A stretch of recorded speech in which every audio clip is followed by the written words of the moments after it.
Hello दोस्तों, जैसा कि आप लोगों को पता है इंग्लैंड वर्सेस इंडिया का टेस्ट सीरीज चल रहा है, जहां पे डे 3 का मैच समाप्त होने तक इंडिया ने बढ़त बना ली है 96 रनों की। 90 रन पर इंडिया का 2 विकेट गिर चुका है। अब इस मैच को हम पूरे तरीके से एनालिसिस करते हैं और आप लोगों को बताते हैं कि यह मैच अपने आप में रोमांचक कहाँ रहा, कहाँ पे इंडिया को चूक हो गई, क्योंकि यह मैच अब कह नहीं सकते हैं कि इंडिया जीतेगी या इंग्लैंड जीतेगी। 50-50 नज़र आया। जहाँ पे इंडिया हमें लग रहा था जीत सकती थी, वहाँ पे अब ड्रॉ भी हो सकता है, कुछ भी नहीं कह सकते। तो पूरे सिचुएशन को एनालिसिस करते हैं। आप लोगों को कहीं नहीं जाना है, इसलिए इसी वीडियो पे बने रहे। सारी इन्फॉर्मेशन आपको इस वीडियो में मिल जाएगी। अब स्टार्ट करते हैं। इंडिया की जब बैटिंग आई थी तो आप देखे होंगे कि बहुत अच्छा स्टार्ट हुआ था। अब वहाँ पे हमारा शुभमन गिल और ऋषभ पंत का वो पारी भी मत भूलिए। ऋषभ पंत की गुलाटी वाली शतक, शुभमन गिल की आउटस्टैंडिंग पारी 147 रन की, जो कि हमने पिछले वीडियो में कह भी चुका हूँ। ऋषभ पंत की स्पेशली देखा गया कि ऋषभ पंत काफ़ी टाइम से फ्लॉप चल रहे थे, तो उनको समझ में नहीं आ रहा था कि टेस्ट सीरीज में रखना चाहिए या नहीं रखना चाहिए। लेकिन डिसीजन अच्छा रहा सिलेक्टर्स का, ऋषभ पंत को मौका दिया गया और ऋषभ पंत ने बहुत ही अच्छे से खेला। ऋषभ पंत अपने अंदाज में छक्के लगा के शतक बनाया और क्या जबरदस्त खेला। वही ऋषभ पंत के लिए जो स्टूपिड कहा जाता था, वही ऋषभ पंत के लिए अब कहा जा रहा है सुपर। इसे ही कहते हैं लौट के आना कर्मा। अच्छे खेलोगे तो अच्छी बातें होगी, आप अगर बुरा खेलोगे तो आपके लिए बुरी बातें की जाएगी। ऋषभ पंत का जबरदस्त रहा, लेकिन ओवरऑल हमने देखा करुण नायर और साई सुदर्शन फ्लॉप हो गए। जिसकी हम नाम लेते थे कि करुण नायर, साई सुदर्शन हमारे लिए अभी फ्यूचर है इंडिया के लिए, वो हमें दिखाई नहीं दिया। जिस तरीके से हम करुण नायर से उम्मीद करते थे, साई सुदर्शन स्पेशली जो गुजरात टेस्ट सीरीज अभी गुजरात के लिए खेल रहे थे IPL में, तो उनके आसपास भी अभी कोई नहीं था। याद करिए शुभमन गिल की पारियां और साई सुदर्शन की, इन दोनों की पार्टनरशिप होती थी तो वो पूरी मैच ही जीत जाते थे। इन दोनों का विकेट ही नहीं गिरता था। वही साई सुदर्शन का हमने फर्स्ट इनिंग में भी देखा, 0 रन पे आउट हो गए, जो कि लेग स्टंप से बाहर गेंद जा रही थी, जिससे कि खेलने का कोई मतलब नहीं बनता था। अभी सेकेंड इनिंग में भी हम आएंगे। साई सुदर्शन बहुत जल्दी आउट हो गया, उसका क्या कारण था, उन्होंने क्या गलती की, हम सेकेंड इनिंग में आएंगे तो फिर बताएंगे आपको। लेकिन फिर रविंद्र जडेजा 15 गेंद में 11 रन बनाकर वो भी आउट। शार्दुल ठाकुर वो भी आउट हो गए। अब हम ओवरऑल देख रहे हैं कि फिर इनकी बॉलिंग में एक टोंगो जो कि 4 विकेट लिया और बेन स्टोक्स 4 विकेट लिया। बेन स्टोक्स हमेशा के लिए सुपर भाई ऑलराउंडर, मैं तो हमेशा से कहता हूँ बेन स्टोक्स के बराबर कोई नहीं है। अभी तो टेस्ट में हमेशा से अच्छा खेलता है, सभी प्लेटफॉर्म पर अच्छा करता था, लेकिन टेस्ट में भी अभी अच्छा खेल रहा है।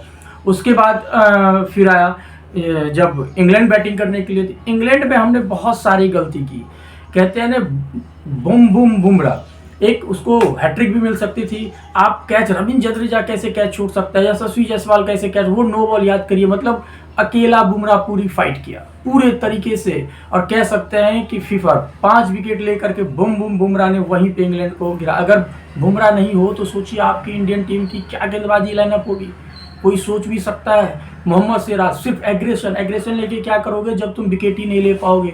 विकेट तो हर कोई ले लेता है, 2-3 विकेट, मेन होता है परेशान करना।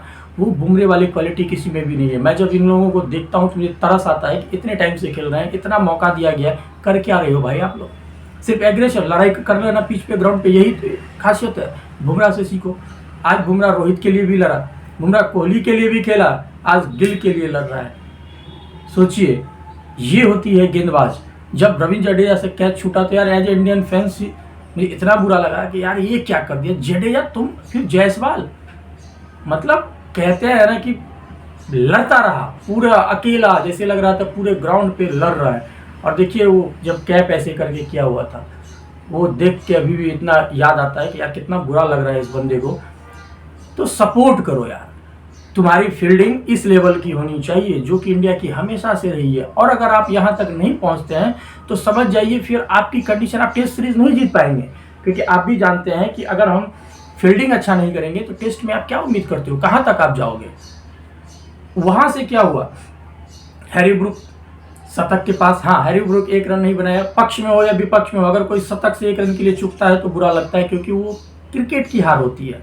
लेकिन हम इंडियन हैं, हम इंडियन टीम्स के लिए भाई वीडियो बनाते हैं, तो हमारा वो है कि विकेट लो, हमें मैच जिताओ, तो कोई बात नहीं। अब यहाँ पे ओली पॉपी याद करिए, वो कैच वहाँ से शतक बन गया।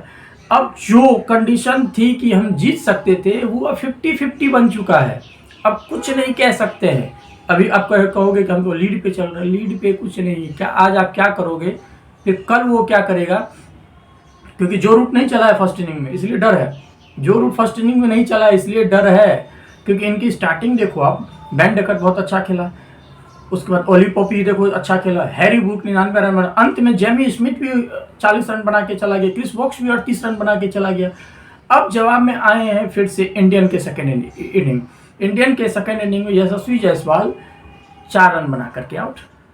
पिछले इनिंग में बहुत ही अच्छी शतक अपने लगाया, इस इनिंग में 4 रन पे आउट। केएल राहुल फिर से अच्छी परफॉर्मेंस, 47 रन बना करके नाबाद खेल रहे हैं अभी भी। साई सुदर्शन 48 गेंद में 30 रन बना करके फिर से आउट। तो अब देखिए शुभमन गिल 10 गेंद में 6 रन बना के चल रहे हैं। अभी इंडिया को 96 रन की लीड है। अब इस हिसाब से आज डे 4 तो वो खेलना चाहेगी इंडिया कि कल फिर हम जल्द से जल्द इनको आउट कर सके, लेकिन इंग्लैंड के पास भी धुरंधर है। ऐसा नहीं है कि इंग्लैंड को आप आउट कर दोगे पूरे तरीके से। इंग्लैंड, मैंने उस दिन भी कहा था, इंग्लैंड के पास आप देखो अगर लास्ट में आ जाओ तो क्रिस वॉक्स तक उनके पास बैटिंग ऑर्डर है। इंग्लैंड 7वें डाउन तक बैटिंग कर सकता है। तो अभी ओवरऑल हमें तो यही लग रहा है कि 50-50 मैच है। हम अभी प्रेडिक्शन में ये नहीं कह सकते हैं इंडिया जीतेगा कि इंग्लैंड जीतेगा, क्योंकि अभी का मैच, आज का डे 4 का बहुत ही स्पेशली होगा कि शुभमन गिल और केएल राहुल की पारियां कहां तक जाती है। मुझे लग रहा है कि शुभमन गिल को अच्छा खेलना चाहिए, जैसे पिछले इनिंग में भी 147 रन की शानदार पारियां खेली थी। तो अब मुझे लग रहा है कि इस इनिंग में भी शुभमन गिल को एटलीस्ट शतक ना तो शतक के करीब तक पहुंच जाए, उसके साथ केएल राहुल दे। हाँ, जो पिछले मैच में करुण नायर नहीं चले थे उनको इस बार बल्लेबाजी दिखाना चाहिए, रविंद्र जडेजा को दिखाना चाहिए। ओवरऑल अगर आप अपना स्कोर मेरे हिसाब से 350 तक लेके चले जाते हो तो चांस रहेगी। अगर आप ज़्यादा लंबी पारी देना चाहोगे तो ड्रॉ हो जाएगा भाई।